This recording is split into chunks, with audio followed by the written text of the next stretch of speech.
everyone, and welcome to Theorycraft Thursday. We, of course, are a meteorology podcast. I'm excited to talk about clouds as we do every week.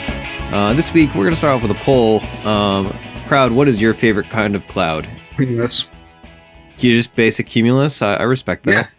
That's very pure. That's what I expected from you. I'm a purist, man. Cumulus or fucking die.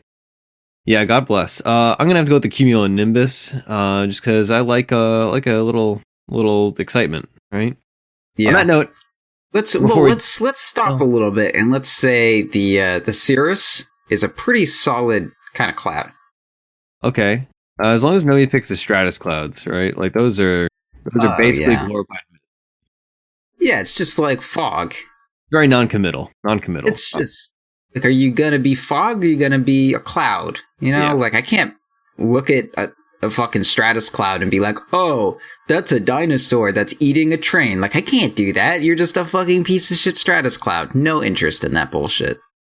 God bless. All right. Well, glad that we got that out of the way. Before we get farther into our love of clouds, we are going to take a break and talk about something we don't normally talk about. Get into Dota. It's a game we've been playing recently. So I guess to start, how's your week in Dota been, Sir Proud?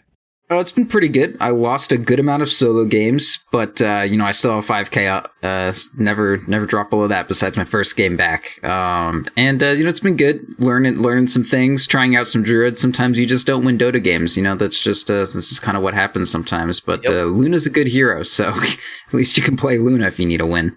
Yeah, it turns out it's always funny to me when we have these patches that like turn everything upside down and everything's crazy and all these new meta and all that, and then it's still like, oh, what is good in pubs? Oh, Shadow Demon Luna. Okay, all right, sounds good. Yeah, like everything changes, but it's still like, okay, how do you want to win a game? Oh, just pick Shadow Demon Luna, you'll be fine. Yeah, I had one game that was a really big disparity, which I think is something to do with like the region lock things. Like it was a 14-point win. There was some people that were party queued and that sort of thing. But it was still, like 3 solos and 2 parties. The disparity shouldn't get that huge. But it was like, if we lose this is going to be like a fucking 35-point fucking loss. Like that's not okay. So it's like, I'm going to pick Luna, because I don't want to lose 35 points right now. And they were like, yeah, I'll do Shadow Demon. That sounds good. Let's not lose 35 solo MMR while these fucking idiots in their party queue do whatever the hell they want. Yeah, so that was that. I think I was the highest, I think. And there's a bunch of there was like a couple 6Ks on both team and party queue that were just like randoming and doing stupid shit. And I was like, oh no, this is going to go bad. Sounds like party queue to me. Yep. We actually, in the Discord, we just had a lively argument about duo queues and solo ranked. It was quite the event. Actually, you touched on something that I wanted to talk about. So, would you say you've noticed a difference in your games post region lock? Yes, absolutely. What about you? If you had asked me before I played a game today, I would have said yes. But I mostly played unranked too. Well, it's unranked, but I mean, it's still the same thing, region locking wise. Or not region locking, I shouldn't say. Preferential region queue. So I've noticed it overall, I would say. But I did have one game today when I was the only person that spoke English. And that doesn't bother me. Like, we talk about this ad nauseum on the show. But it was just weird to me that I was not used to it for a few days because I was getting all, like, English teams. Yeah. And then, I don't know if it was the queue time or whatever, but it was just, like, all Spanish-speaking people. And they were very mad. And also, I was not really paying attention. I was playing pretty terribly. But, like, it was a weird game to me because I was like, oh, boy. All right. Yeah. No, I've had almost every one of my solo queue games has been great. I actually got a game with Llama Down Under that was really good. And everyone was, like, communicating the whole time and, like, being nice. And I was like, is this my fucking solo queue game? And it was awesome. It was a really fucking fun, like, we lost and shit, but it was still super fun. And, like, I've been having a great time in pubs, honestly. I saw like Moo put out a tweet earlier that was like, give me Peruvian back. I just want to play Dota because the queue times can be kind of rough. But I've been enjoying it a lot, honestly. Yeah, I played a solo rank game and got back above 5k, thank God, to retain my podcaster status. And nice. That game was also like super pleasant. Though I haven't had that many unpleasant solo queue games usually. It's usually like one person and it's just like, okay, everybody just mutes them and you move on. So I've also had pretty good games recently. I feel like I'm gonna jinx myself, and because everybody knows I'm this like crazy, what's it called? A superstitious person with Dota queuing, but I'm on like a crazy win rate in like the last week. I think, let's see, I have like 3 losses out of my last 20 games or so. And it's not even like I've been really trying to win. It's just like I played some games in stacks and I'm just playing random pubs. And like I spammed a bunch of Pudge games because I was like, we were on stream and I was like, man, I gotta learn this stupid hero because he's just so good now. And I won 2 of the 3 of those and just been having a lot of good games recently, honestly. It's been fun. A lot of ranked party queue, a lot of unranked, and then that one solo game. And I figured I was like, I've been feeling good recently, obviously, because I've been on a win streak. So I was like, man, I'm gonna play some solo ranked. But then I was like, man, I want to have at least one Theorycrafting Thursday back where I'm back above 5K, and then I'll get back. Yeah. Because like I did for the Tuesday show, but now if it's like I was 50-15 right now on the Tuesday show, and then I lost it in like before the Thursday show, man, that would have been the struggle, and I would have gotten flamed even more. So look forward to this. The like literal first game I played when I was like, all right, time to get the MMR christened to get that Virgin Voyage going on. Like I'm a fucking boat. And I was like at Scrunk's house and it was like real late and I was like, I'll just do it. I'll just play a game. Immediately just fucking lost. I was like, well, that sucked. And then next game I won. I was like, it's okay. Everything's fine. Yep. I definitely, when I dropped below 5K, I had a couple games like that where I was like, man, I don't even know why I played ranked. Like, this is such a bad idea. And then like, you just do it anyway. I'm excited. You gotta play Dota 2. You gotta play. I'm gonna make the voyage to 6K. It's gonna happen. Yeah, it's gonna happen. I'm definitely gonna try for it. It's one of my New Year's resolutions. Not that like that really means anything, but I'm gonna try for it at the very least. I think it's always fun to have new goals, right? Even if they're far away goals, it's good to have new goals. I'm still adapting to, since like we played a lot of party ranked, and I was like practicing mid pretty hardcore and like watching a lot of mid players and all that, really focusing. Going back into playing solo ranked, I have to like not relearn how to support, but like reacclimate myself to supporting. Yeah, and it is weird. Yeah, it's hard, man. This patch supporting is like I win some of my supporting games, but then there are some where I'm just like, what the fuck am I doing? Like, am I doing the right thing? Like I'm always doing something. I just don't know if it's right. Yeah, it's been a mixed bag for me because some games I know like exactly what I'm doing and like everything feels really good, and I'm like, man, I'm being so effective. Been playing. Let's see what supports I've been playing. Rubik mostly, that's like my go-to. Like nobody's queued into anything. I've just got to pick a hero because I can play that as both 4 and 5. And now that I'm playing Pudge, which I'm gonna be playing for this week's show, I'm adding that to my repertoire as my 4. But it is interesting now that like as the population in like the MMR bracket gets lower, right? We are more frequently the highest MMR on the team rather than before. Like when I was in low 4K, it was like a crapshoot, right? Like you're the highest 1 out of 5 times, or you're the lowest 1 out of 5 times. But now I've had more games where I'm either super on the low end or like the absolute highest by a good margin. Either you're with like a bunch of 6Ks and you're like, is everyone around my level, or is there like a fucking 5.7 then everyone else is like 4.2 and I actually do need to play a core? Like what the, and it's very jarring. Yeah, so that is like a little jarring, and that like it makes me glad that I did spend a lot of time like investing myself in mid. And like I've always like, I mean, if you could play mid, like carry is not a huge difference, and I did play carry sometimes anyway. Yeah. So having that in my comfort zone again is nice, so that like I'm comfortable on both. But I do really need to like, I play a good amount of support, but I need to play more because like I was playing way more support, like proportional to my overall amount of games when I was in like that high 4K and like really seriously climbing. So I need to just like get back into it and play some more games. But I'm looking forward to it. It's gonna be fun. Yeah, it'll be good stream content. I've pretty much transitioned purely to playing mid in my pubs. Like almost every game I'm playing mid at this point, so it's a little bit transformative thing for me as well. What mids? Lone Druid, Shadow Fiend, a little bit of Monkey King, some Magnus, Ember Spirit. I played like 1 or 2 OD games. Juggernaut. I played a PA game earlier. Just that kind of stuff. And Queen of Pain, of course, I played a shit ton of as soon as this patch hit. And like Ursa and counterpicking kind of thing. Yeah, for mid, for me, I've mostly been playing. Let's see, I played a Jug game yesterday, and I was all glad because they picked an Ember, and I was like, oh, okay, it's gonna be like the 2 Ember Spirit matchups that I really like are like Invoker if you have a Drought Ranger on the team to compensate for your lack of damage, and even then, like I still am not in the Invoker camp. And then the other one I like is Jug, right? So I was like, okay, they picked Ember. Obviously, he's gonna be mid because nobody like is playing the old antiquated like safe lane physical damage build in the safe lane. So I picked Jug, and I'm like, all right, this is going to go great. Then they last pick an OD. I'm like, all right, well, I guess they're going to run OD safe lane or something. And nope, it was OD mid, and like Jug versus OD is such a horrible losing matchup. That's not a fun time. It was not a fun time. Thankfully, my supports ganked, and it was AG and Flup, I think I was playing with. It was a party queue game. And they ganked and stuff, and we came back, and we recovered, and safe lane farmed well. But it was just one of those things where I was just jarred. And then on top of that, the Ember Spirit didn't do the magic damage build. Like, it was the first game this whole patch since, like, the first week where someone was like, yeah, I'm just going to go, like, Aki BOT Battle Fury. And, like, we wrecked him because of that awful, not awful build, but, like, antiquated build, right? So that's pleasant. I like Jug mid a lot. It's just, like, that is one of those matchups that's, like, there's some not great matchups for Jug, but that one is truly just, like, not playable. And I'm playing a lot of Sniper mid, too. So Sniper is so fucking good. Honestly, like, I lose against that hero so much. Like, someone picked an OD, and I was like, oh, okay, I'll get my Lone Druid against this, that's fine. And then some of my team picked Sniper, and I was like, shit, I could have fucking picked Sniper? That's the counter. I should have, he's just, like, not on my mind when that shit happens. And I was like, hey, buddy, do you want to go mid? He's like, nah, I'm good. You can go mid. It's like, that's your job, though. That's what you do. You didn't have any interest in it. Yeah, I mean, I talked about it a lot last week, but Sniper, honestly, like, is just... I feel dirty every time I win with him, but I've been having such a good time playing him. I've been picking him a good amount when I'm playing mid. Because it's just like, what are they going to do? Like, they're going to gank me? Like, I'm going to do 1 billion damage with Shrapnel?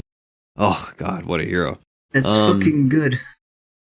So that's about it for me. I played a Jakiro game, too, as a support. I feel like I'm going to have to get back into Jakiro. He's also been raising in win rate recently, so I'm looking forward to just playing a bunch of heroes I don't necessarily play. I need to play a lot of Weaver, too. I was disappointed because I ran Weaver today, and then the enemy team immediately repicked, or they abandoned. And I was like, man, I had 825 gold, I was a Weaver, and then they abandoned. I was like, oh, okay, well, I guess I'm not going to get to play this game. What do you like? Why do you think Jakiro is so much better? I mean, like, I love the hero. Like, he's been one of my favorite supports basically forever. But like, what do you think is like better about him? Is it just the meta, or like, are his talents really good? I'm not really sure how to pin down exactly what it is about him that makes him so attractive.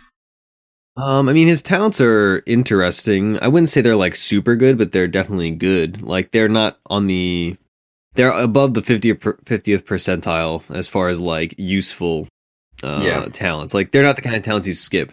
But honestly, I feel like he just fits this like constant action meta really well, and like, he has a lot of range. He's good at taking towers.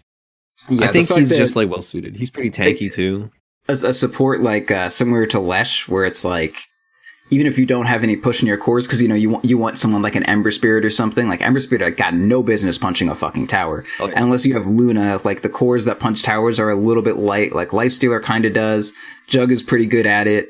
But a lot of carries aren't like super incredible at killing towers right now. But like, if you have a support like a Leshrac or a Jakiro, towers just come. Yeah, that's for sure. Yeah, I think he has like a 54% overall win rate right now, and I know that's in 5K plus he's like over 50% right now. Yeah. I think he's just like seen his moment, and like, the items he buys are good. Lots of people are buying Veil, which is great on him, and if your teammates aren't buying it, he could buy it. He does well with money, but also doesn't need money. And he's tanky. Yeah, he's got 2 heads. Yeah, 2 heads are better than 1. And being a tanky support is, so fucking premium this patch, and that he can be a good like lane support, and he's got good zoning. He just kind of has a little bit of everything, and I feel like in these and he has AoE damage on literally all of his fucking spells. Like, all of his spells are AoE. That's so good. But I feel like, at least at this point in a patch where things aren't really hashed out, which is why, like, basically whenever any patch comes out, everyone's like, oh, it's a fighting patch. But it's because, like, when people don't really know what to do, they still remember how to kill each other.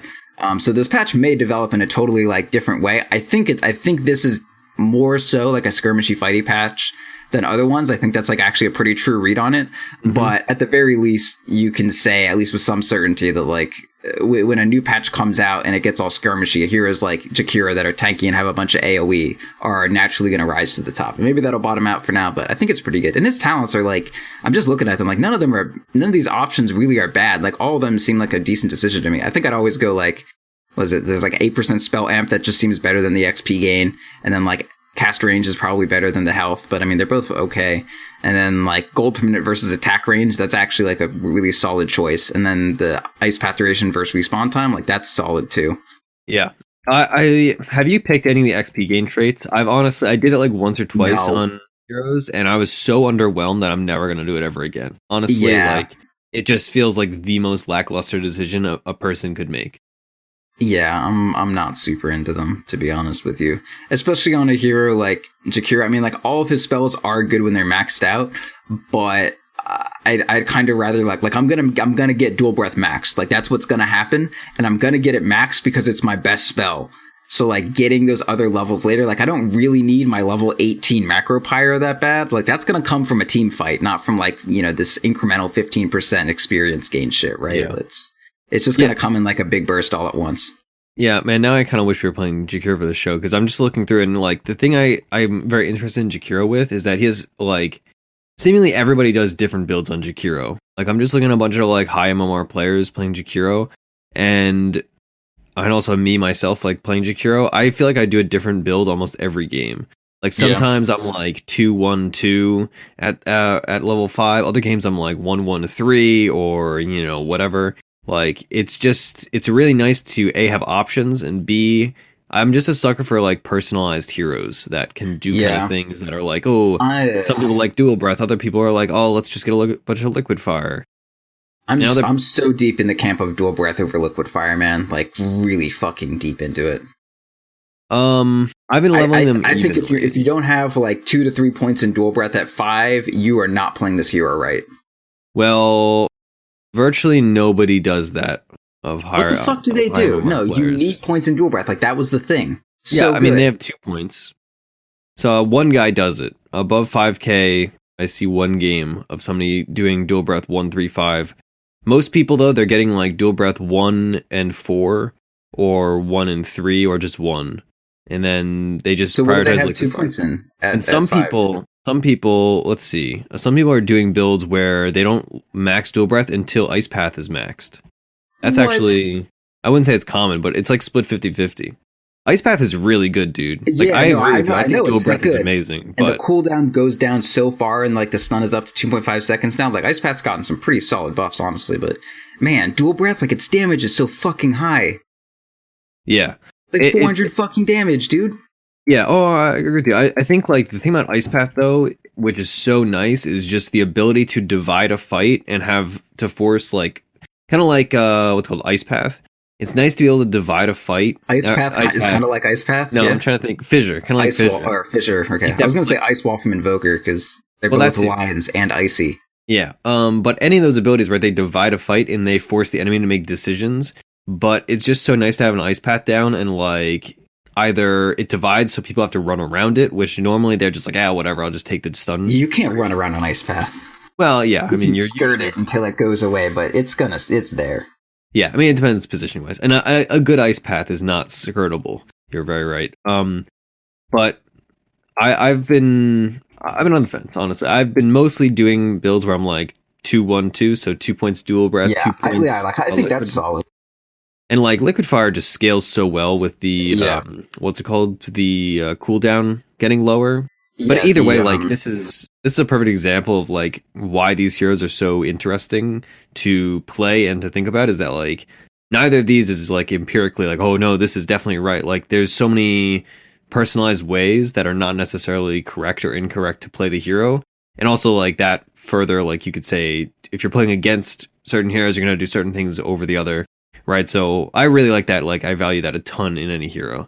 Sure. All right. Here's a hot take for Jakiro. So I think 2-1-2, I can say definitively is probably the best thing, because I think that's normally what I go as well, because 1 point in liquid fire doesn't actually give you that much tower pushing potential. Yeah. But when the cooldown's down to 15 seconds, I feel like it hits the tempo really well, that like your creep wave hits the tower, and the creep, like a set of creeps comes every 30 seconds, but it's going to take some time for like your creeps crash against like their wave or whatever, and then like that holds your creep wave up for, you know, some amount of time.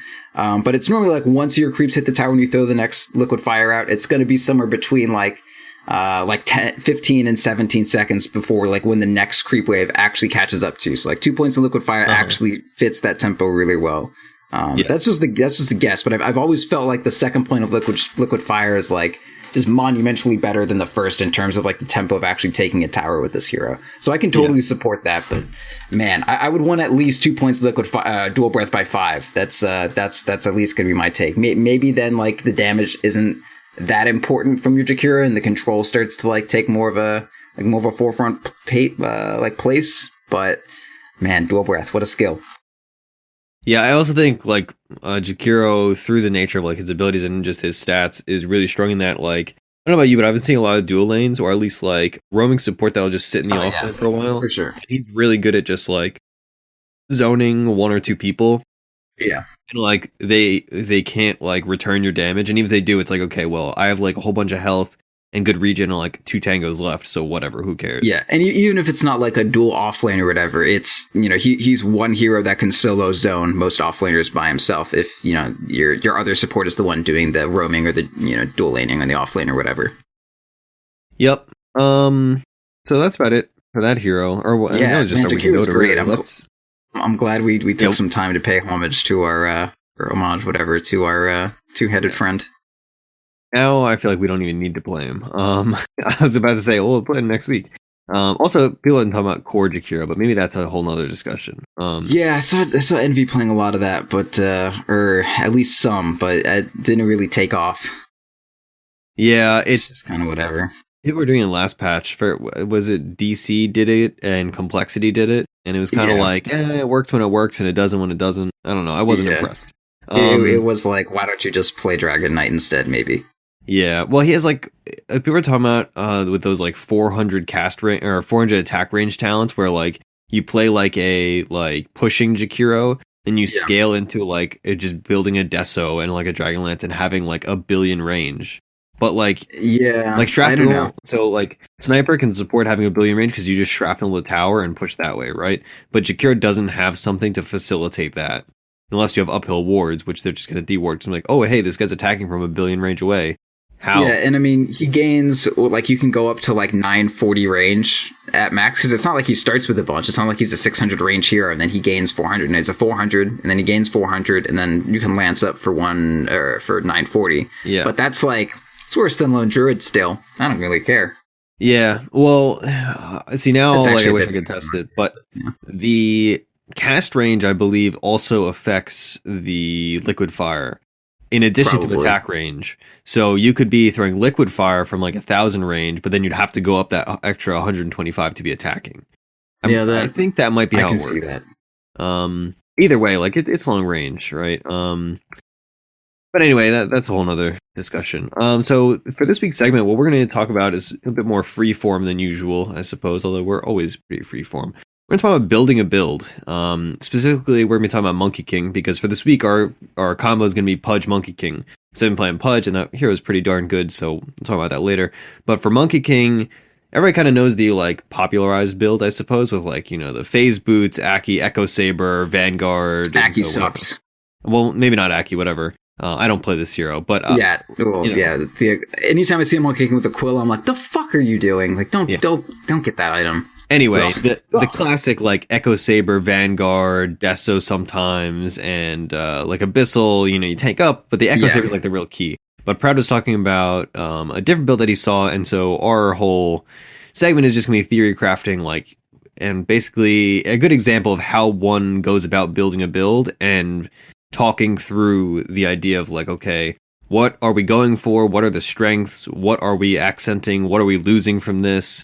Yada yada yada. So I suppose that's the goal. And so on that note, Proud, let's talk about what you want to do with this build that you're free forming and what you're basing it off of.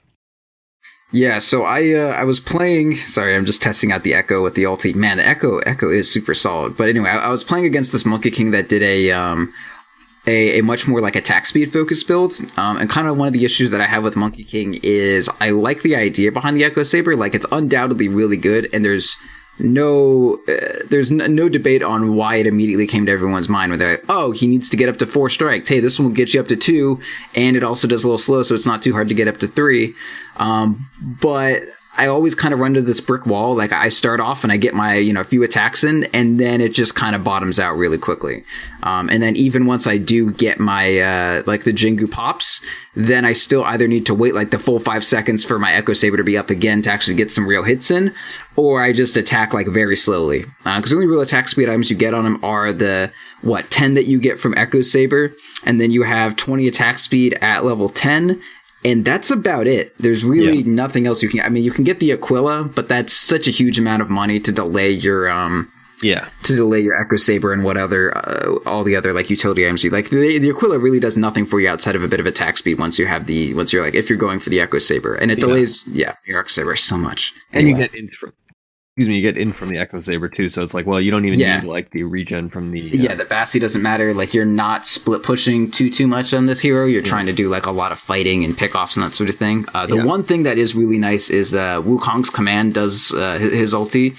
The little monkeys that you spawn do give you the mini bash of Echo Saber, or not the mini bash, the the tiny little slow. So that's not to be ignored, but. I definitely saw a lot of success with this. So this person went. It was something similar to like treads, and then they got up, I think, like a Shadow Blade, which is also a fairly common item on Monkey King. And then an S and Y into Deso and then Basher, and it was like he would basically come out of Shadow Blade, and the attack speed was just unreal. He would just hit you so fast, and it would just be within like a second. He would have his Jingu up. And then the hits would just never stop. It felt like I was against a Monkey King whose Echo Saber just never stopped proccing. And it obviously wasn't that incredible. Like the attack speed wasn't that drastic, but it was so noticeable, the difference between like how much a regular Monkey King's hitting me, and then he uses his phase boost and he tries to catch up to me, versus this one just with like a phase, the plus 20, or not phase, with the treads, the plus 20 attack speed, the movement speed of the Sanjin Yasha made up for not having the phase.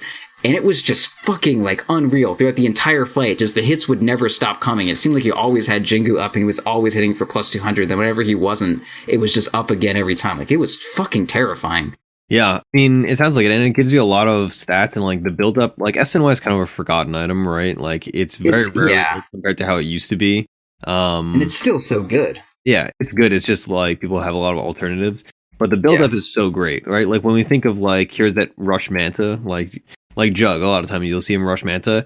The Yasha is just such an easy build up, and then like obviously the rest of it, Ultimate Orb is expensive, but like Yasha and then Sange are two items that like all the components are like at most 1,000 gold, and like that's such a realistic and nice thing to build up to. So especially when you're fighting like this, right? So you want you don't want to have to save up 2,100 gold if you're just like trying to fight nonstop. Yeah, and you still have the MAME from the SNY, right? So that it's obviously not the full effect of the Echo Saber's MAME, but it is a not insignificant thing, and that of course works on your what's it called? The Wukong's command, the ulti, the boundless strike, the staff. Well, that, but also the stone guys. I want to call them illusions, but they're not. The stone boys, the hard boys. Okay, well, we're not going to call them that. But the name works on Wukong's hard boys. So the idea is just like straight phase SNY, or not phase. You go you do treads. Oh, treads. And you have like a windlace to make up for the bit of the move speed. I feel like one of the things with Monkey King is like plus damage is actually not too great on him. Like if you average out how much Jingu Mastery gives you, it's 4 hits to trigger, and then it gives you 4 hits, so it's like almost 50% of the time. Or rather, if you spread the damage out, it's like 50% its effect over 8 attacks that loop forever. So it's just you can spread the damage out. And essentially what that comes down to is level 1 gives you overall like 40 damage, level 2 is 60, 3 is 80, and then you have overall like the hero has plus 100 damage built in. Is one way you can think about it. The difference is just it's front loaded, or it's nothing in the front and totally back loaded for your final 4. But once you get looping like that, he just overall has plus 100 damage. So building plus damage like phase boots actually doesn't make a great deal of sense. The only real reason that you want the phase boots is for just like the movement speed to keep up with people.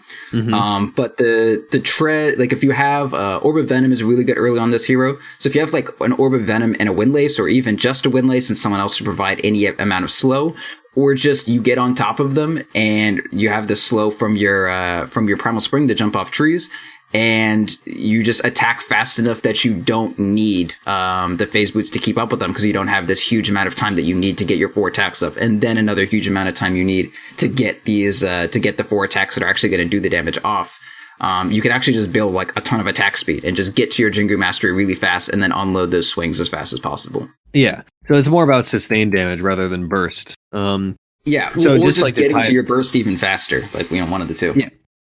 So just to tie back to like the principle of building a build, right? So we've clearly, like, from not building the Echo Saber and not building the phase, we're not gaining, obviously, from those two what they give, but we are mitigating those by, of course, like you said, you build a windlace, and then you're getting enough attack speed that it is effectively making it so you're more or less the same, getting Jingu at more or less the same rate, but then afterwards you're dealing more damage and you have more of a long-term goal, right? So you're, like I said, right, you're mitigating the loss of that immediate double hit by just having enough attack speed that over the course of, 4 or 5 attacks, you're going to be attacking more often, right? Yeah. But when Echo Saber like first came out, I calculated like exactly how much attack speed it was like giving you overall. And it's like, it's pretty substantial, but if you like elongate it out over those 5 seconds, it can what is the phrase? It can taper out pretty quick in terms of like it being better than just having like a bunch of attack speed. And of course, it doesn't scale at all with attack speed. The more attack speed you have, the less impactful the Echo Saber is really going to be for you, to the point where it's almost doing nothing if you're like a Phantom Assassin who blink strikes in, right? Yeah, it's diminishing returns. Yeah, so this way, like, you're not really going to fall off with the Echo Saber and that sort of thing as well. Yeah. Okay. So now after this whole like treads, windlace, S and Y, what do you think we're going to go into? Probably like more standard stuff. Yeah. Like, so one of the main things I want to think of is, of course, I want also it's like a treads Shadowblade kind of deal. But like the main thing when you're making a build is you're like, okay, like I know what I want, but I need to know what is going to allow me to actually like do these items and have me not miss a beat, right? And normally that comes in the form of regen. Like if I'm losing the regen from Echo Saber, and I'm not going like a lot of safe lane Monkey King, since you're going to go into Abyssal eventually, since you need a Vasher on this hero. Vasher's so good. You can go for like the Vanguard. I myself have tried Helm of the Dominator. That's been pretty nice. But you need to go like something to give you some amount of regen. And I kind of figured. Sorry, no. Drums is actually not a terrible idea for the move speed and all that business. That's actually pretty interesting. I hadn't even thought of that. I was gonna say I would just get like a casual bottle and just have a bottle. Like it's awesome on my whenever I play mid Monkey King. Yeah. You move around so much and you're very mobile and you're trying to go from kill to kill, especially with the Shadowblade when you're stalking around for shit like that. I think the bottle is really good, but something like just like bottle wand and then the regen you get from your Jingu could probably just you keep your head above water. And like between that and shrines and that sort of thing, I feel like that could be kind of all the regen you need. No need to spend 2,000 gold on a Vanguard or anything like that. Yeah. The drums I just thought about the drums because that was something that really helped me when I was learning Monkey King, learning Juggernaut mid. I just kept having these problems that sound a lot like that, where like I was just a little short on mana, a little short on one thing or the other, and like the build up is easy and all that. And like they got nerfed or changed a bit recently, but I still think drums are kind of overlooked. If they still had the what is it? If they still had the HP regen instead of the percentage mana regen, I think I would go for them because that would solve my HP regen issue completely. But now that it's mostly mana regen, I feel like Monkey King doesn't actually have that many mana problems. He doesn't really use spells outside of like, he'll pop off a Boundless Strike and an ulti. But like Primal Spring it's not too hard. Jingu doesn't even cost mana. Shadowblade is pretty cheap. So between like a wand and if you're fighting a lot in a bottle, like you're fine. It's mostly just, enough health to be jungling camps and that sort of thing. Okay. So we're definitely going to go for the Basher, right? And like, what would you probably finish this off with? Is this like something you'd go Maelstrom with? Because I imagine Maelstrom procs just like everything else off of the things, and Maelstrom's a pretty popular item nowadays. And it suits the attack speed. Let's double back a little bit from where we are. So we started with like the stout shield and all that business, and two pieces of regen and a mango, just because we're not gonna have a bunch of regen for a while. We're gonna be fighting a lot, so we get like the magic wand, pretty nice to have. And then just like for our casual regen, we'll have like treads, bottle, magic wand, or something like that. Gives me enough confidence that I can be like moving around and having a nice time. And then we want like a windlace, and as far as mana regen goes, the like raindrop can cover almost everything you need. And then you have like a TP for your other slot. All right, so that's like a pretty decent starting point, and then we want to so like the main way I like to do this is I just go into demo and I just like start buying my items, and I just see like think, okay, so at this point I'd be like post laning phase, is this what I'm okay with having? And then the first big item I'd really be interested in is the Shadow Blade. You get it early on. It's hard for them to have detection for you and that sort of thing. You can get easy pickups on supports when you have like a max Jingu and a couple points in Boundless, and a support isn't expecting it. And then from there you go into the S and Y, which is totally cool. And I don't know, you replace your raindrop at this point, or replace your windlace with the S and Y, because your move speed is now taken care of by your new item. And then I guess, yeah, so you've got like S and Y, treads, Shadow Blade, and a bunch of like little periodicals, and you're ready for your next item. So now we're caught up. I think you go Deso from there. Like you just really bring all that damage home, because like the S and Y isn't a big damage item, but it helps you stay on people, gives you that slow, and as soon as you get the Deso, I feel like you just blow everyone up. Yeah, I like that. It sounds sound to me. I'm interested to see how it like pans out, and if you get flamed by any of our teammates. No Echo Saber Monkey. Fuck is this? It attacks so fast though, man. It's honestly wild. Yeah, it sounds interesting to me. Like a lot of the Monkey Kings I've run into that have been more effective have done more like stat-based builds, because on top of like the gimmicky Monkey King garbage, they have the like traditional agility carry where it's like, okay, well, he's still, even if you try to fight him like outside of his ult, he still has like 2,500 health and like a lot of attack speed in his fighting. So I've seen a not zero amount of S and Y. Though usually it's like phase, PMS, Echo Saber, S and Y, or something like that. But I'm interested to see it at the very least. I've been surprised that more people aren't going for treads on him. Although obviously like you want the catch up speed, but he has so much attack range that I feel like move speed is kind of like not as necessary on him, if that makes sense. Yeah, and you get like once you're 15, you get a 20 move speed talent, and so if you have like, so what is if his base move speed is like 305, and you get that, so you have like 325 move speed, and then that's modified by the 16% on Sanjinyasha, and then before you have that plus 20 move speed, you can have like a windlace to make up for it. And it's like he's really fast, and he also has like a built-in gap closer with the Primal Spring, and you have Shadow Blade with this build too. So it's actually like you don't really need the phase boots, and then you have like 25 attack speed on the power treads, plus 9 if they're on Agi, and then also you have 30 attack speed on the Shadow Blade. Like it adds up really fucking quickly. Yeah. All right. I mean, I guess that's kind of the process, right? Of building a build. And I guess we got through the talking about Monkey King part already. Yeah. I guess we could just hop into Pudge, I suppose. I've been playing a bit of Pudge. I think we all see Pudge all the time, so we don't need to spend a ton of time on him. But I do want to talk about one thing specifically. Pudge I found was remarkably easy to like. I don't even know. Let's see how many Pudge games I had. I have less than like 30 Pudge games overall. Over like whatever it is, 5 years of playing this account. Although I did used to play the Lorax Pudge build on my Smurf back when like Smurfing was like a thing you did with friends, like as a joke, not like a let's recalibrate thing. I used to just start Quelling Blade, and then you say like I'm one with the trees, and you go into the trees and hook people into weird spots. That was fun. Classic. Yeah, the Lorax, my boy, Danny DeVito. Anyway, I am just killing time because I'm trying to find. Let's see. All right, how many Pudge games do I have overall? I have 30 overall, and that's with 4 or 3 in the recent last couple days. I hadn't played the hero since 2015 before yesterday. So I was like, oh man, I'm gonna have to commit time to learn this hero and figure it out. But really, as long as you have good game sense, I find the hero was very easy to pick up. It took maybe a dozen hooks or so to acclimate myself to the speed and the range and all that. Yeah. But past that, Pudge was very easy to pick up, and I will say not to toot my own horn, but I did very well in each game. I believe you.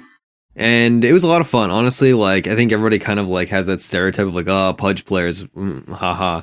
But like, on top of the fact that the hero is actually really good, it is like undeniable that a hero like Pudge is just fun to play. Like, there's a reason why all the annoying core players that refuse to support are like, oh, whatever, I'm going to roam Pudge. Like, the hero's just satisfying, and he makes money, he gets kills, he roams, he doesn't buy support items a lot of time because, you know, why would you buy support items, right?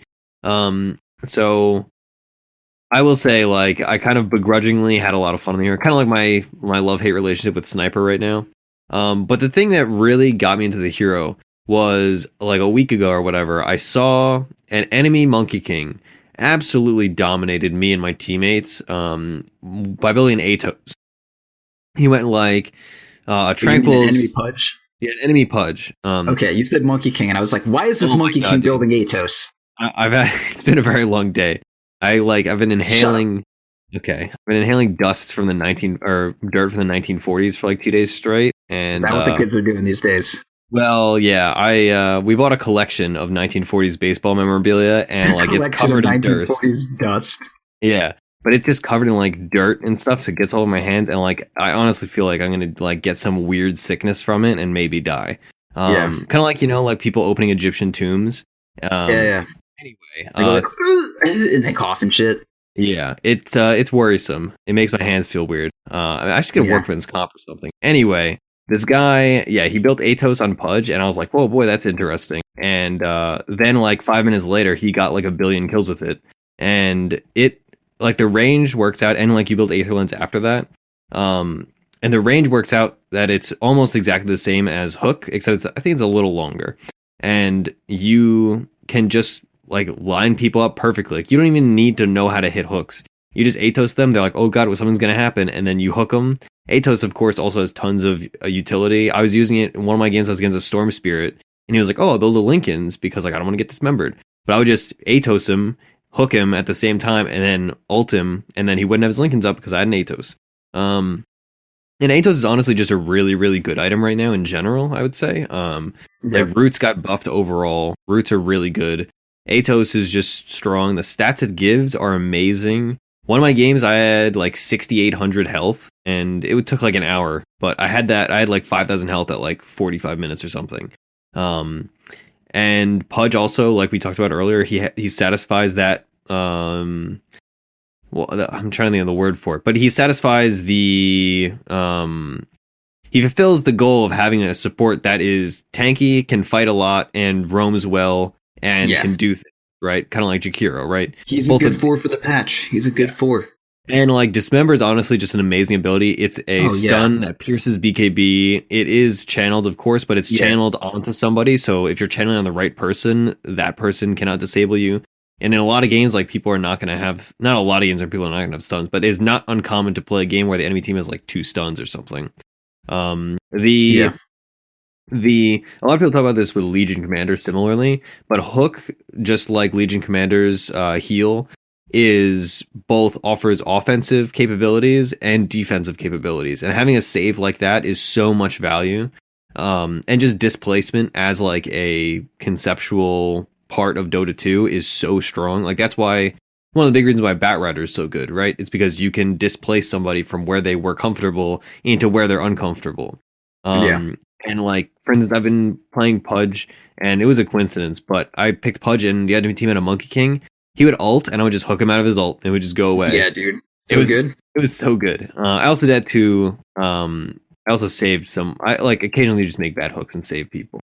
So I would not proclaim myself as a great Pudge player, but I did pretty well. We were like talking about like Monkey King, and like once he's like more in, you know, like the vernacular of like what people are actually playing and like people planning strats against him. Like I know that having like 4 stabs and shit like that is actually going to be good against him. Like I was playing against Monkey King, and I was Luna, and I had a Hurricane Pike, and we had a Mag on our team. Every time he ulted, it was just a Mag going like, and he just fucking like jams him out of there. Just like, no ultimate. It was the funniest shit, man. Loved it. But yeah, so honestly, and like Hook does pure damage, and once you have Ags, his Ags is super good. You're doing like 360 pure damage every 6 seconds. The hero just has so much going on for him. And you can start Windlace every game. Like the hero, honestly, like, it used to be a joke hero, like, oh, haha, Pudge, like, he's fun, whatever. But now, like, he's legitimately a really good hero. He has an over 50% win rate in, at least in 5K. And again, like, I wouldn't be playing this hero unless he was really good. I'll say that much. So, yeah. Anyway, to get back to my build, like, the basic idea is just open with Windlace, then you go Tranquils, Soul Ring, Atos, Blink Dagger, or some combination of Blink Dagger, Aghanims, and Aether Lens. I've done a mix of things, but I'm kind of not super decided on any single build. I think, like, it really depends on the game. If I can, I'll just go, like, Windlace Mana Boots, but more often than not, I need Tranquils. Because, like, A, they're efficient for money, but B, they're super good, like, just for a hero that does damage to himself. I buy a ton of Clarities. You ferry Clarities out too, because you're not, even once you have Soul Ring, it's just nice to have, like, full mana. Oh, yeah. So Clarities, man. What a fucking item. Usually I start, my exact start is usually Courier, Windlace, Tangos, 2 Clarities, and a Smoke. And then I'll let the other support buy wards, or at least I pray he does, or she does. So that's the gist of it, and you just roam a lot early. He's kind of like Mirana. He just creates pressure when he's off the map, so you can kind of be nowhere and just, like, going to get a bounty rune or whatever, and you're still, like, invoking fear in the enemy, right? Because they have to be like, oh god, where's Pudge? Ideally, of course, maybe they're oblivious. Anytime you're off map. Yeah, he's great at picking up bounty runes because of that. Like, I can't even tell you how many bounty runes I picked up in my few games, just because it's like, well, it's laning phase. People don't have time to go get bounty runes. And, like, my 5 support is owning the offlaner, so I'm just going to get a bunch of gold and XP. It's like, Purge was saying this in the day 9 stream. He's like, it's like candy. Like, you get it when you can, but, you know, it's not. It's just a nice treat. So, the hero is just honestly really good, and I'm looking forward to playing it. Yep. I have great cosmetics for Pudge too. I have, like, a really solid red and black aesthetic. I have the red hook, which is the most expensive hook right now, because I got that from TM. We got that. Yeah, I sold mine the second I got it because not a piece of shit. I'm gonna play I could have made more money. Should have waited. Should have held out. But I was surprised it went over the price of Dragonclaw hooks. But I guess those are just becoming antiquated. I actually don't know if that's the one I got. No, I had the Drow Cape. The Drow Cape I sold immediately. That's, like, the only one I don't have. But then again, I have my fucking I read Wraith King glove. That's the best. Yeah, I have a few reds, but yeah, the red Pudge hook I was very lucky to get out of my first chest, and that one's quite expensive. So I'm very proud of my Pudge. Anyway, I think that's about it. We are, of course, going to go play our game. You can watch our game on youtube.com/.ptv1. And that's where the VOD will be up, and I think that's gonna be it. I'm checking your cosmetics. All right, so you've got mostly this is like the entire Dendy set, right? Plus just the hook. Well, no, and then I have a little green accent on the side from the, like, poison set with, like, the mad poison plague doctor or whatever. Oh, I see that. Yeah, okay, and that, like, comes out of the hook. That's nice. That's a nice little touch. Yeah, it took a bit of rooting through my cosmetics, because, of course, like, playing Dota for a long time, you just unearth, like, a ton of Pudge cosmetics. Like, you just happen upon them. So I'm pretty proud of that set, I'll be honest. It's not bad. I'm pretty happy. I hate the murder mask, the genuine murder mask that you got going on. That's a real shit cosmetic. Really? I wouldn't wear it unless I had, like, the whole aesthetic going. I'll say that. I think it looks like shit. I think it looks cool with, like, the whole red and black thing. I can see that. It's just, I hate the expensive one, the plague bringer, or the mustache or whatever, like the dirty corpse stash or whatever. Yeah. Like, it's expensive, so I respect that, and, like, do you? And I would wear it if I had it, because I just like having expensive things. But honestly, I think it looks silly, and that's kind of the point, right? But I'm pretty proud of my, like, full red and black thing. Anyway, you can watch my cosmetics if you watch the game on youtube.com/.ptv1. So we'll catch you in a minute or whatever, however long this interlude music goes, and goodbye. Goodbye.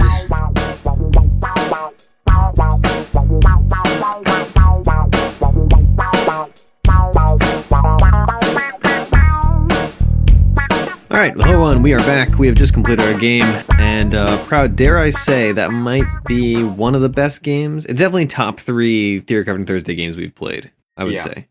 I don't want to say it's for sure the best, but it's up there. It was a good example of a good Dota game, I would say. Like, it was, 50 minutes long, something like that? It was and an hour long exactly, almost. Oh yeah, hour 3 minutes or hour 3 seconds. Yeah, and it was very back and forth. Both teams had chances to win, chances to lose, and I will say we ended up winning after some very nice decision making, nice calls all around. And it was just a very fun game. Like, it was what you think of when you think of a good Dota game, I would say. Like, yeah, I definitely agree. It was not one sided. Everybody had good plays, everybody had bad plays. It was very like well rounded. So I guess just to go over the teams, the enemy team had a Ogre Magi, a Mirana mid, a off-lane dual lane of Spiritbreaker Weaver, and a safe lane Drow, of course. Our team had a safe lane pseudo tri-lane, I guess I'll say tri-lane, of Morphling, Earthshaker, and Pudge. And then we had an off-lane Timbersaw and a mid Monkey King. I will, just for the sake of it, say we did play 2 games. The first game, Monkey King got banned, we played Jakiro, and then we got 5-man comped by Shadow Demon Luna, so that was fun. And we had a Boots of Travel second anti-mage, which isn't really good against 5-man Dota, it turns out. Yeah, so we won't harp on that, but I will say the one takeaway from that VOD was, Shadow Demon and Luna is pretty darn good still. Anyway, back to the exciting game, not the dumb game that took like 20 minutes in a stomp. The enemy team ran like a really potent anti-armor draft, and that really sucked for me, especially because I'm playing Pudge, who has no armor. So the Weaver really hurt, I'll say that much. But as the game scaled, basically, we just dodged fights. We had a few really, really good fights around Monkey King ults, and we just had a lot of CC. And really, it was just a fun game. I don't know. What's your reaction, Proud? You were more the star of the game than I was, honestly. I did some stuff, but not as much as I would have liked.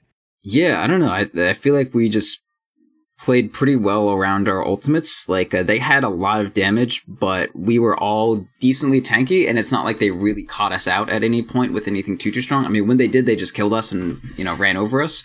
There were some times when I would try to catch someone out myself and then go for it and then just get, punished by their 3 cores and BKB piercing stuns. I didn't have a BKB, but, because they have, Spirit Breaker and all this physical damage and shit. Anyway.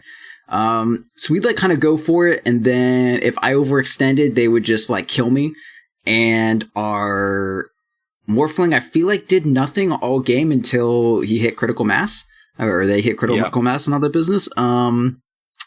Yeah, I don't know how to parse that exactly, because it felt like we were pretty behind for a really long time, and then we were kind of coming back. And I spent most of the early game running around looking for kills. We lost our mid tower really early on because I wasn't in the lane at all. But I don't know. We just they had a much better comp, but we kept ganking them everywhere. They have a good comp, but they're good in little cells. They're not an incredibly strong 5-man. They have no good team fight ultis.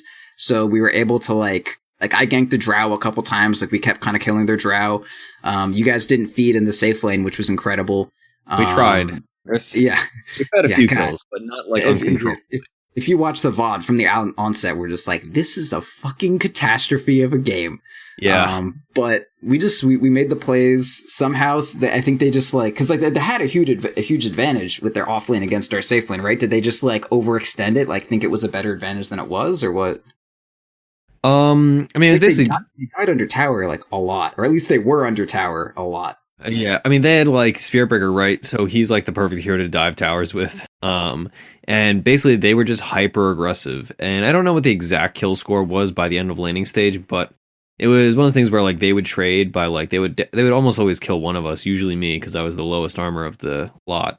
And then we would trade around and we get a kill here and there. It wasn't catastrophic, but basically all that came out was Morphling really couldn't farm. He was under tower, heavy into strength the whole time, and it was just a lot of pressure. It was primarily just a matchup thing, right? You think about Weaver, you think about her ideal lane, and it's a bunch of melee heroes and a Morphling. That's Weaver and Spiritbreaker free farmed. Spiritbreaker had a 13-minute Echo Saber or something. Weaver had good farm. It was just one of those lanes where just unless they were the most terrible players in the world, they were just gonna win. That's just how it goes. We had no possible way to kill Weaver unless he or she did something very dumb. So no, it was definitely pretty fortunate that they were under tower so much, because that's a great way to have sight on people. There were a lot of fights that happened where I like TP'd in and there's like, I'm like, okay, there's a few people under tower. And then as soon as my TP finishes, there's like 4 other motherfuckers that are now under tower. And I'm just like, is this just like where people hang out? Like just under our fucking safe lane tower? It was pretty absurd. Yeah. But I mean, your lane went better, right? Oh, my lane was great, man. My, as like, if I look at the like last hits at like 10 and all that, I'm doing that right now. That's why I had to talk about it. So like, give me a little bit of time for it to load and me to scroll over to it. Well, any day now. Well, while you do that, I could say, as far as your lane's concerned, Pudge, like, you want to gank, but really, like, ganking Mirana, unless they misplay horribly, is really difficult. And I couldn't even get level 2 in my lane. Like, I was level 1 for, like, the first 3 or 4 minutes. Like, I had to roam around and get bounty runes and, like, soak a few XP in your lane. Because, like, I just could not show up in my lane. Like, there was just no recourse. Yeah, so to give an idea of what I was kind of doing that game. So, like, 5 minutes, I had 25 last hits, which is good for mid. And the enemy Mirana had, like, 8, because I was denying a shit ton. But then at 10 minutes, I only had 33. So it was basically, like, as soon as the game hit, like, 7 minutes, I just left my fucking lane and was going around ganking everywhere. I think that worked out pretty well. Like, Monkey King is really good at ganking side lanes. He's shit at ganking mid. But, like, I just went to, like, the best thing was to gank the Drow. The off lane was like pushed out a little bit, so I could just like jump from basically where the off lane tower was over that like small expanse that leads to the area that the side shop is for Radiant safe lane. And I just kind of like leapt down there and just fucking just went on top of the Drow and killed her. That was pretty great. It was a pretty good time. That's just why I just killed every lane and it worked out really well. It's a fun hero.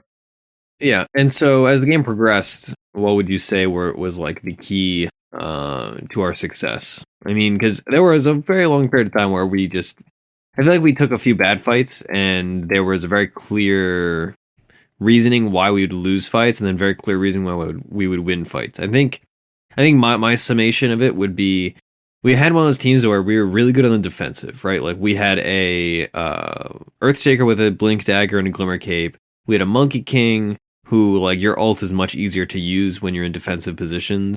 And then, like, Pudge is great defensively. And he's good offensively, of course, too. But I think he's really stellar at base defense. But I think we took a few times where, like, we'd get one pick off and then we'd try to fight them out. But then they were just, like, so mobile that, like, we'd get one person and then they would suddenly all be on us on all different angles and, like, sunlocking us and like, I couldn't hook and it was a whole thing. Like, it was just an absolute mess. And, like, they all did a billion damage. One of the keys was just, like, the amount of, I want to say, kind of, like, not AoE disable, but, like, AoE kind of disruption that we had. Because, like, a fight could start and, you know, Timbersaw would, like, people would hit him and then there'd be, like, a Fissure. And in the midst of all that, I would, like, be able to get my ulti out and, you know, like, not get stunned for it. And then you would have, like, you rotting and hook someone back into it or something like that, or just dismember someone inside of it. And then Timbersaw has his 2 chakrams, like, slowing people down. And there's just, like, a lot of bullshit going on. And they need to, like, figure out how to get out. Weaver needs to figure out who's going to save with his ultimate. There's just, like, a lot of crazy shit going on. And, like, my ultimate adding all of those units to the mix. And then, like, me jumping in trees and going invisible. And they're like, oh, we got to kill the Monkey King. So the ultimate goes away. He's fucking invisible. Where the fuck is he? Like, that kind of shit was just, like, it was just too much for them to, like, deal with. Because they had a ton of damage, but it was pretty much all single target outside of the Mirana Q. Yeah. But, like, we just put so much shit out there for them to deal with. And then also Earthshaker AoE stunning anytime they kind of, like, got together on something. I think it was just so hard for them to win a team fight. They definitely needed to, like, operate in these cells and get pickoffs and that sort of thing. But, like, we had the AoE team fight and our rotations were, like, way better than theirs. Like, they caught me out once when I was just farming trying to get 25, but beyond that it was like anytime I like shadow bladed and one other person came with me, or like you got a hook on someone or just anything like that, people just fucking died. Yeah, I mean, I think what really, like, I think of when I think of, like, the strengths of each team is that their team was, like, really skirmishy and super quick. Like, they had, let's just look at their comp again, right? Like, they had Weaver, who's super, you know, in and out. Spirit Breaker, who's just, like, you know, he's mobile, he's rushing in, he's wreaking havoc. He's like committed when he's in. Like, he's in and he's fucking in. Yeah, and then, like, Drow and Drow and Ogre Magi both had Force Staves, and Ogre also had a Blink Dagger, and then they had Blink and a Leap, of course, on Mirana. they had all kinds of invis, and like we had a bunch of melee heroes, right? We had 4 melee heroes and a morphling who's low range. So we just had a lot of trouble in these fights that were out in the open and like just getting kited around and all this. But when we had those fights, like defensive fights especially, I think like one of the fights that really turned the tide was they had taken 2 Raxes and we took a fight at bottom, defending our Raxes at bottom, and we were dire, so you know. Yeah. And we took one good fight, and it was like we had a good ult, and then we chased one of them down, and like Weaver got out, and that's it. And because like we were just gonna do that, and that was really the thing that I noticed most was like we got these fights where they would engage on us, and then we'd win. But when we tried to engage on them, things just went like horribly.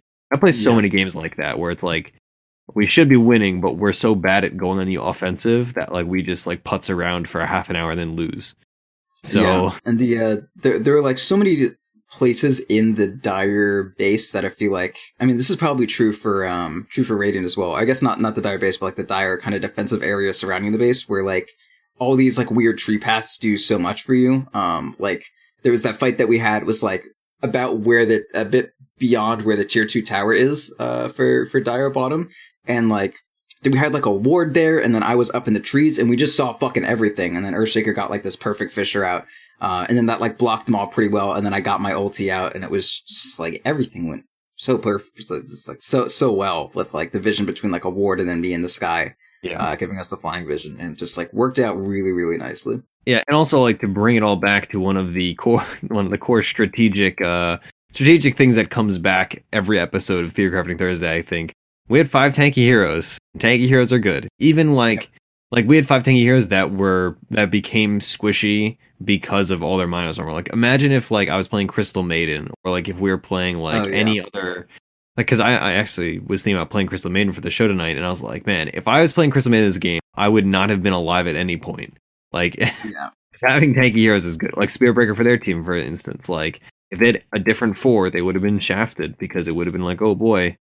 You know, maybe the hero's good, but they would have had no heft. So tank heroes are good. It's like, yeah, I mean, I feel like they would have been better with like Spiritbreaker is really good for the heft of it, but just like every time he charged in, he would just be in the middle of my ultimate, and then he would just like die in seconds. We wouldn't even have to bother with him. If he was like a Sand King or something, I would have been a lot more scared, I think. Yeah. What else do you think about this game? Well, so I know, like, let's actually get into the builds.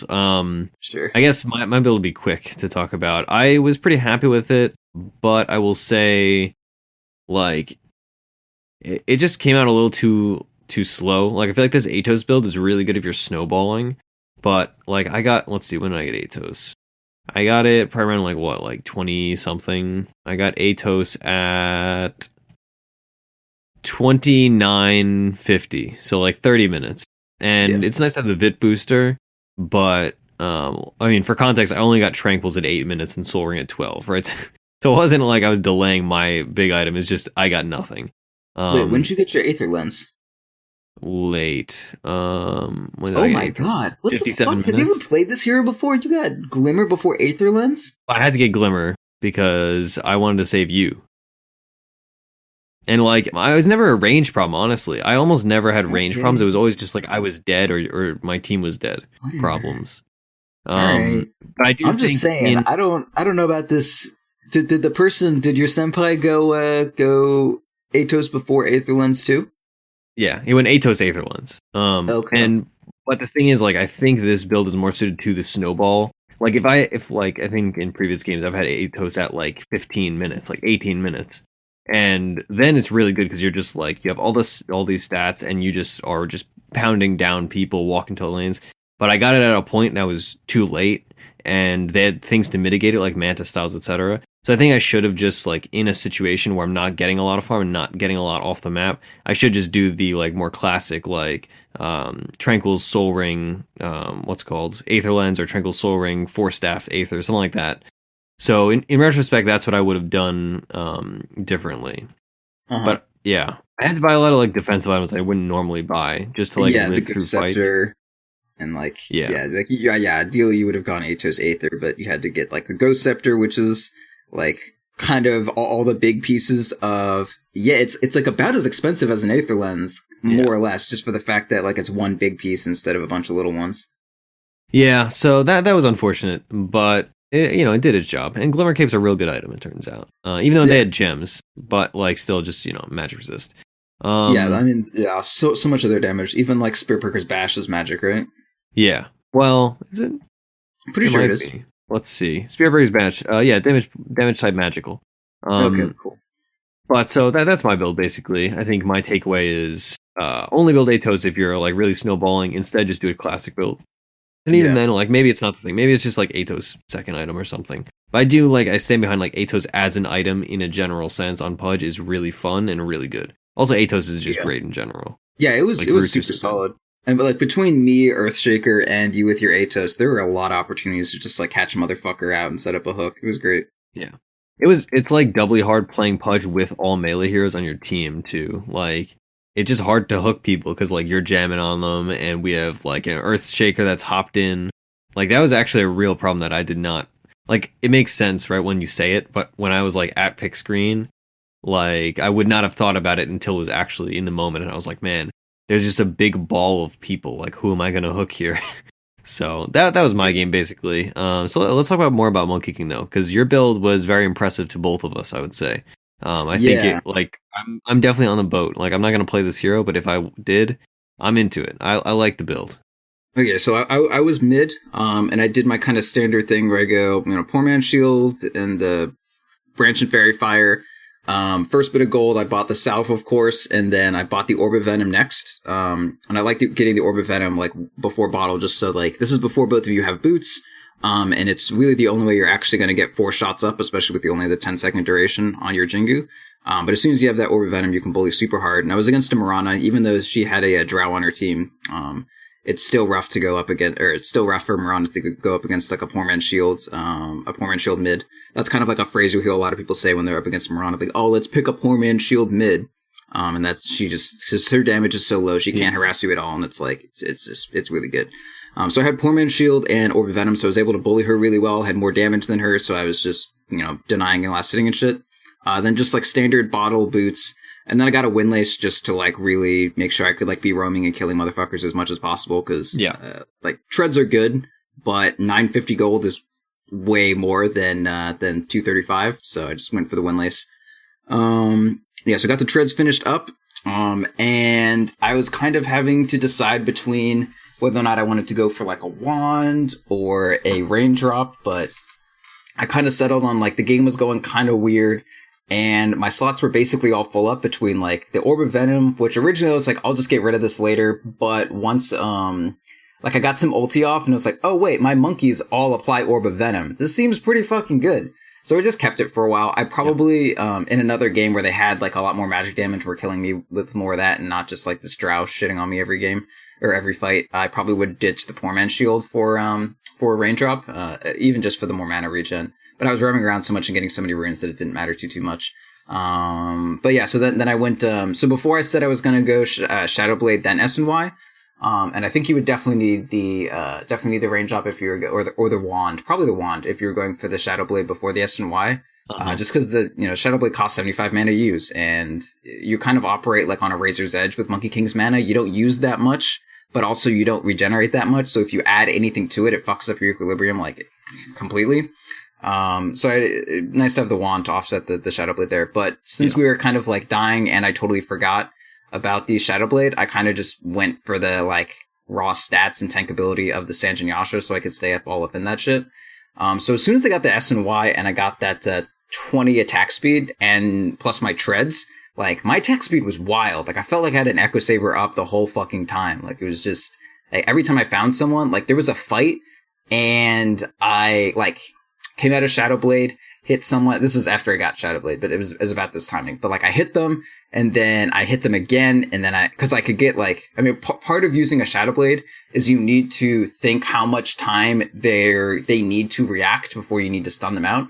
Cause if they're like, looking somewhere else or they're not really like registering that they're getting hit, you have time to get like 2 hits in before you stun instead of just 1. And that kind of little difference can be the difference between like, a kill or, them getting a TP off and that sort of thing. So I hit them twice, cause I have attack speed to go, beyond the amount of time that they can register shit that's happening, stun them out, hit them again. And then I just got like 4 hits off within the duration of my stun. and I went through my entire like built up Jingu and used my entire Jingu in like a very, very, very fast amount of time. And I was just like, all right, I'm fucking sold. This is awesome. So I got the Shadow Blade from there, and then I was able to just like do pickoffs like that where I just like hit 2 people, or hit twice, stun, hit again and again, and they're normally fucking dead by then. Then after that, I got the Deso. Then the kills came even faster. Just like the raw burst of like Deso plus the flat damage on the Shadow Blade is good. And then the Jingus, and it's strong as shit. So I was doing hella damage. And then of course I went for the Basher into Abyssal from there. Basher's great. As soon as your ultimate is bashing, it's just fucking incredible. And it's stupid. I hate to interject, but like, as much as like Monkey King has a lot of little things that are like a little maybe overtuned about him, like 300 melee range, but like honestly, the idea that your ult is going to bash people 25% of the time with all of these stupid little things, and it does the full damage of the bash proc. Oh, that's the thing that teased me off the most. Is like I not only. No, I know. I just want to like hammer that in because, God, I haven't been seeing that much Monkey King in my pubs recently. Maybe I'm just blessed, but that's like just watching that happen. I'm like, this is disgusting. Yeah, no, the ult bashing, like that's way too much. Like I don't even like Abyssal that much on him. It's good just because I'm like, okay, I need something to keep my health up, and it's a nice defensive item, and we really have. Well, I wouldn't say we have little lockdown. We have an Earthshaker and a Pudge, but. We just never hurts to have more. Yeah, and they had all their BKBs out and shit.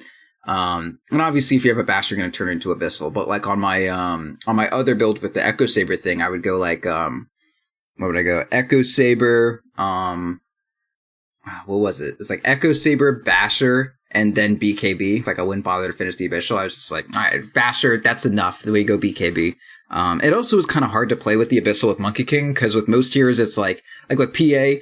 You just like right click on someone, and then as soon as you're getting right clicks off, you use your Abyssal. Monkey King, your Abyssal range is shorter than your attack range. So you have to like right click someone and then like right click next to them, but not right click them because then you're just attack. So you have to like pace yourself to walk towards them. It's shitty. It's super awkward, but it's like all those Dragonlance heroes that like have something that's predicated on like, oh, you're going to be hitting from 600 units away, but like, oh no, I have a Dragonlance, so it's way farther. Yeah, it's like you want to silence someone on Drow, but you're hitting them like way outside of sound range. You're like, well, this isn't ideal. Yeah, you want to use a Bloodthorn when you're playing like Sniper, and you're like, oh wait, I have to walk like forward. 600 units. Yeah. Or even just using Hurricane Pike. Like, all right, I'm hitting them, now I need to use Hurricane Pike, and you're like, okay, time to run forward to make some distance. Anyway, so I got the Abyssal, and then I just went to Silver Edge, just, reduce the damage and that shit, and got my travels, and then I finished it out with trading my treads out for a Butterfly. It was awesome. Like, the S and Y, I felt so fucking strong. There was a point, like, normally I'd say you switch the Windlace out for the S and Y, but I decided to actually just swap out my Poor Man's Shield, and I didn't have a wand, and I just kept the Windlace, and I had like 480 fucking move speed base or 450 or something. Like, it was wild, man. I was so fucking fast. And then what did we go into super late? Like as you're finishing items, I know you finished Silver Edge, right? Yeah. So the last item I got was the Butterfly. I just got the travels and I swapped out my treads for the Butterfly and like the dodge because Weaver has these kind of utility items like Heart and what's that other item? Ags. And Deso and all that shit. So like they don't have that much room for an MKB. So I just decided to tax them a little further that way. And the Butterfly is nice. 65 damage, 65 attack speed. Super good. Flutter just to get even, further to people. Hits you at max move speed. I'd have like Silver Edge to max move speed and then Butterfly to max move speed for like a shit ton of time. And then I have my connection with my W into E. Yeah, that was just that, man. It was super good. So do you think like either situationally or overall you would do anything different with the build, being that this was the like first game you really play tested it? Like I know we were talking about in game, like the Butterfly could have been an AC alternatively, but like is there any other decision? Thinking AC, like if they had an ability to get MKB easily, I think AC would have been good just to like help you guys not take as much damage. And also it helps the minus arm with Death and that sort of thing, and it helps out the Morphling because I'm a mid, not the safe laner. As a safe lane, I definitely would go for the Butterfly though. But the only thing I would really say is if the team wasn't doing so badly that I just needed to be like tanking in the middle of fights, I definitely would go the Shadowblade first and go like wand Shadowblade and switch out my Orb of Venom for the wand and then the Shadowblade. I mean, I would have room for the Shadowblade. But yeah, definitely wand Shadowblade. Again, like if I had the luxury of like going for pickoffs and that sort of thing. But I felt like kind of like how that anti-mage should have acted last game. Like no time for building Boots of Travel right after Battle Fury. We need to fight. Yes. So I didn't go for the Shadowblade there, but yeah, remembering my Shadowblade and then also building it would have been probably the play. And maybe not building the Windlace if they had a bunch of magic damage and just going for like a magic wand or not magic wand, a raindrop. Good call. Yeah, I think that's where I'd go with it. All right. But well, I liked it way better than the Echo Saber. If anyone's ever played Monkey King with Echo Saber, you definitely feel some sort of inefficiency after you get like 2 hits off. And then there's like this little bit of tarrying where you're like, okay, now I hit. And it's like something feels off. And I'm glad that it was definitely a real thing, that it was definitely off. So I feel good now. Yeah, I can say just from watching it, I mean, obviously I've seen many Monkey King games and it's almost always that Echo Saber thing. And the Echo Saber thing is good, but I feel like it falls off at a certain point whenever I see it in my games. Whereas this build really like only got better with time. So I think if you're a Monkey King player, you should have at the very least have this in your repertoire, because it felt amazing. Like it was like 50 minutes in, and it was not like a falling off Monkey King that was like, oh boy, I do a couple damage, then I don't. So highly recommend. Definitely try it out. So on that note, totally an attack speed hero. Like his 100 damage built into him, as long like if you're getting your attack speeds out, like, or if you're getting your attacks out, that it's gonna average into you. It's like it's so good. The S and Y is so fucking good for this hero. Like the attack speed of Shadowblade plus S and Y, like, and then treads. Oh god, it's great. Yeah, absolutely. I mean, even if you do go Echo Saber early, I would still go like S and Y. Honestly, like, having stats is just so like it cannot be understated how good just having a bunch of stats are. And like, there's just I don't know. Like Echo Saber, it's so hard to go both Echo Saber and S and Y because like Echo Saber is basically a mini S and Y, like as far as the role it fills. Even though it does totally different things, but like think about Sven and Lifestealer, like they swapped their S and Y for the Echo Saber. Like it fills the same kind of item slot. Yeah. Either way, I think this is definitely something to try. And if you want to watch it in action, you can of course watch our VOD on YouTube, youtube.com/.btv1. I'm quite excited about this game. I'm not going to go back and rewatch it, but if you're on the fence, like if you watch a game here and there, this is definitely one to add to the list because it was a lot of fun. We were like super salty at our teammates at the start. It was great. Yeah. It was we did not have a ton of confidence, I'll say that. You can watch a stream on twitch.tv/.btv on Wednesday night at 9 Eastern. We have our in-houses run by kind Mr. Grouty. I'll pronounce his name properly this time. Those are always looking forward to like a good Grouty nickname, but no. I feel like I got to be nice to Grouty more often, but then every once in a while he just says something. I'm like, man, why am I never nice to you? Anyway, we also stream there. I'll be playing more solo queue now that I have had one podcast back above 5K. I can put my things at jeopardy again. So look forward to that. Roland also plays as well. And you can catch us on our website, defenseofpatience.com. We have an Amazon banner on there. You can click through that, and it gives us a cut. It costs you nothing. I got very sidetracked and was looking at a bunch of curry kits to buy. So if you want to buy curry kits, go on Amazon and buy them through our link. On Twitter, you can find me. I'm at Ursinity. Proud is at Proud Dota. Our show is at .p_show. Our email is defenseofpatience@gmail.com, and you can send us questions for the Monday Q&A there. I don't believe we have a guest next week, so it's just me and Roland. So send us all of your questions, both Dota and personal, if you're that kind of person and you're interested. You can catch us on Patreon, patreon.com/defenseofpatience. On there, you can also get replay reviews. If you have a replay review owed to you, email Cyphus and get that in the works. I think we're still waiting for match IDs from a few people. On Reddit, we are r/defenseofpatience. That's run by our good buddy Jay Gushi. And last but not least, to support us, you can give us iTunes reviews.